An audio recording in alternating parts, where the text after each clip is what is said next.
नमस्कार, जय भीम। मैं डॉक्टर महेश वर्मा और आप देख रहे हैं डेमोक्रेटिक भारत। साथियों, बात करेंगे योगी आदित्यनाथ यहाँ यानी उत्तर प्रदेश के सीएम का एक फरमान इस समय सामने आ रहा है। उन्होंने कहा है कि अब उत्तर प्रदेश में जो भी ढाबा रेस्टोरेंट है, उनके मालिक, उनके मैनेजर, उनके जो भी खाना बनाता है, जो भी खाना परोसता है, उनका नाम पता चस्पा करना होगा दुकान में, दुकान के बाहर, और साथ ही सीसीटीवी कैमरे लगाने होंगे। जी हां, आपको याद होगा जब इस कांवड़ यात्रा चल रही थी तो इसी तरह से उत्तर प्रदेश की सरकार ने एक बड़ी कार्रवाई करते हुए यानी कि रेस्टोरेंट के मालिक, दुकान के मालिक, फल सब्जी के मालिकों का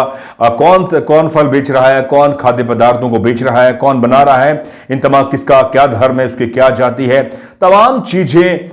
तमाम ये फरमान उन्होंने दिए था। उसके बाद सुप्रीम कोर्ट में याचिका लगी और उसके बाद सुप्रीम कोर्ट ने एक फटकार लगाई और उसको फिलहाल के लिए रोक दिया गया। जी हां, लेकिन उसके बाद भी उत्तर प्रदेश की सरकार, योगी आदित्यनाथ ने अपनी जो कारगुजारी की है उससे साफ तौर पर सवाल उठ रहे हैं कि ये जनता का ध्यान भटकाने के लिए किया जा रहा है। जी हां, ये कह रही हैं बहन मायावती, बहुजन समाज पार्टी की सुप्रीमो बहन मायावती ने कहा कि जनता के मुद्दे सुरक्षा, रोजगार, स्वास्थ्य हैं। जिस तरह से उत्तर प्रदेश में लगातार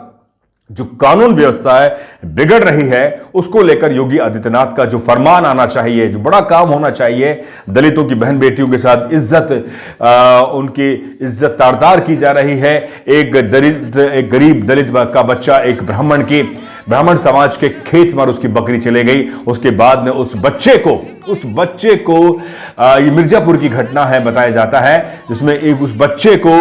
इतनी बुरी तरह से मारा पीटा गया और उसके बाद उसकी मौत हो गई और उसे उसी खेत में मंदिर के पीछे दफना दिया गया। तो क्या ये घटनाएं योगी आदित्यनाथ के जहन में क्यों नहीं आती? ये तमाम सवाल बहन मायावती ने सवाल उठाए हैं। आप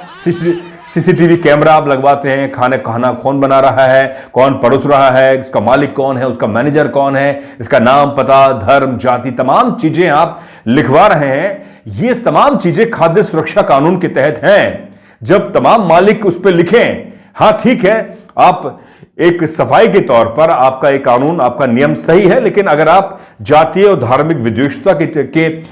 लिहाज से अगर ये कार्रवाई करते हैं तो इससे लोगों के बीच में एक कटुता बनेगी। सवाल यह है कि जब पहले से ही इतने सख्त कानून हैं, मिलावट के खिलाफ कानून है, तो सरकार उस पर काम क्यों नहीं करती? काम इसलिए नहीं होता क्योंकि भ्रष्टाचार है। भ्रष्टाचार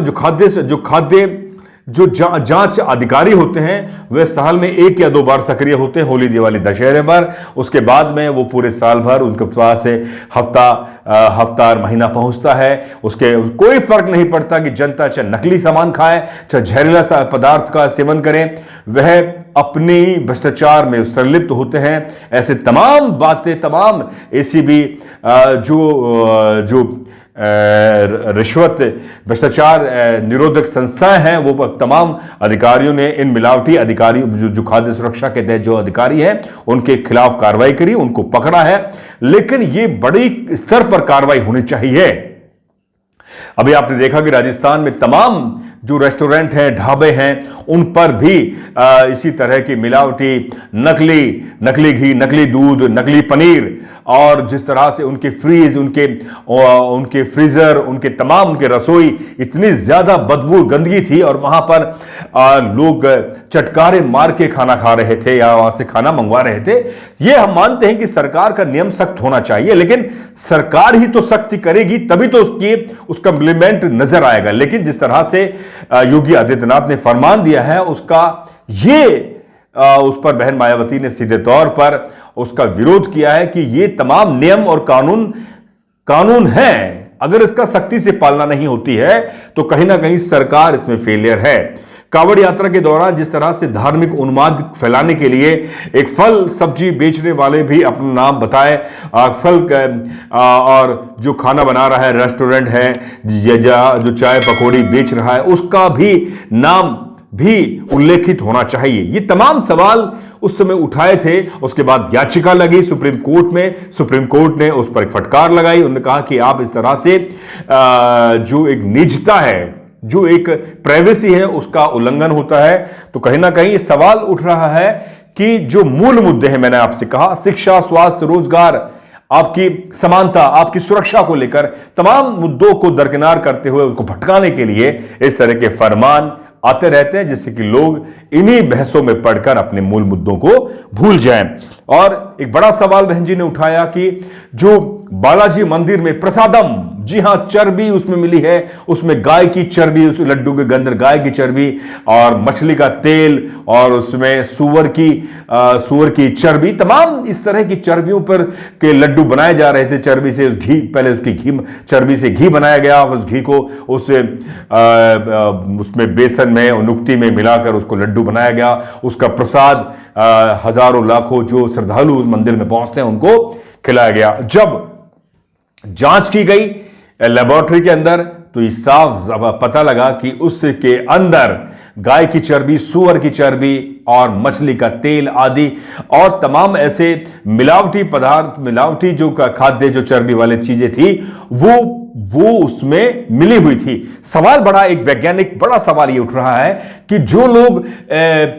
जो अपने आप को साधु संत, भविष्यवेता और वास्तुशास्त्र के निर्माता, तमाम लोग ये जो लोगों के भविष्य को बता देते हैं, उसकी काल कपोल, उसकी दिशा नक्षत्र को बता देते हैं, लेकिन वो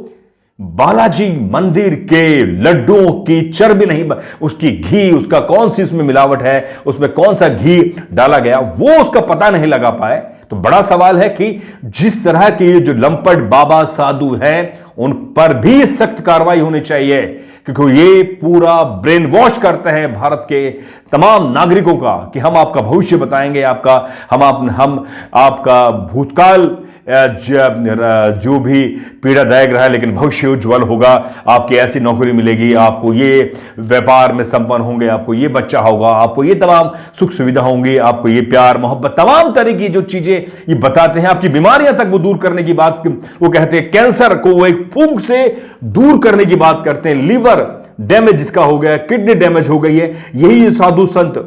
ये जो बाबा हैं, दूर करने की बात करते हैं। लेकिन जब बालाजी मंदिर के प्रसादम लड्डू की बात आती है, उसके अंदर कौन सा घी है, उसी पर वह हार जाते हैं, वो पता नहीं लगा पाते। इसका मतलब यह है कि भारत सरकार को अब वैज्ञानिक दृष्टि अपनाते हुए इन तमाम जो अपने आप को ये पूरी कॉन्फिडेंस से कहते हैं कि हम आपका इलाज कर देंगे फूंक से, पानी से और हमारे आशीर्वाद से, हमारे जो तांत्रिक शक्ति से, उनके खिलाफ, उन बाबाओं के खिलाफ सख्त कार्रवाई होनी चाहिए और उनका प्रसारण टीवी पर, उनका पूरी तरह से सोशल मीडिया के अंदर प्रसारण रुकना चाहिए, वो चाहे किसी भी धर्म, जाति, मजहब के क्यों नहीं हो, क्योंकि ये तांत्रिक हर जाति, धर्म, मजहब के हैं, वो किसी एक विशेष धर्म के नहीं हैं, वो हर जाति धर्म के हैं। इसीलिए मैं कह रहा हूं कि जो यूपी सरकार ने जो फरमान दिया है उस पर बहन जी का जो कटाक्ष है, उसका बहन जी का जो एक बड़ा हमला है, वो ये जाहिर करता है कि आप इस फरमान के जरिए सिर्फ और सिर्फ राजनीति करना चाहते हैं, आप लोगों के कोई मुद्दों को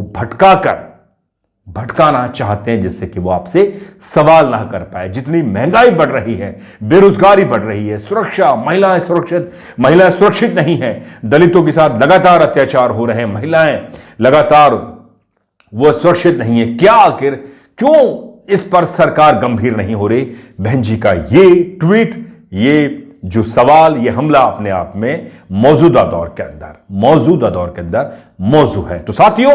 हमारा आपसे निवेदन है कि इस वीडियो को ज्यादा से ज्यादा शेयर करें, कमेंट्स करें और आखिर में आपसे हमारा निवेदन है कि डेमोक्रेटिक भारत को सब्सक्राइब करें और डेमोक्रेटिक भारत को आर्थिक मदद पहुंचाकर जमीनी पत्रकारिता और ईमानदारी पत्रकारिता के आप एक सच्चे करबट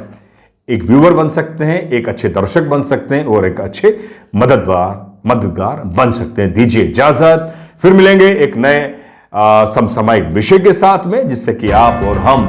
जागरूक हो सके। दीजिए इजाजत, बहुत बहुत शुक्रिया। जय भीम, जय भारत, जय संविधान। वीडियो अच्छा लगा तो चैनल को सब्सक्राइब, वीडियो को शेयर और ज्वाइन बटन दबाकर आर्थिक मदद कीजिए।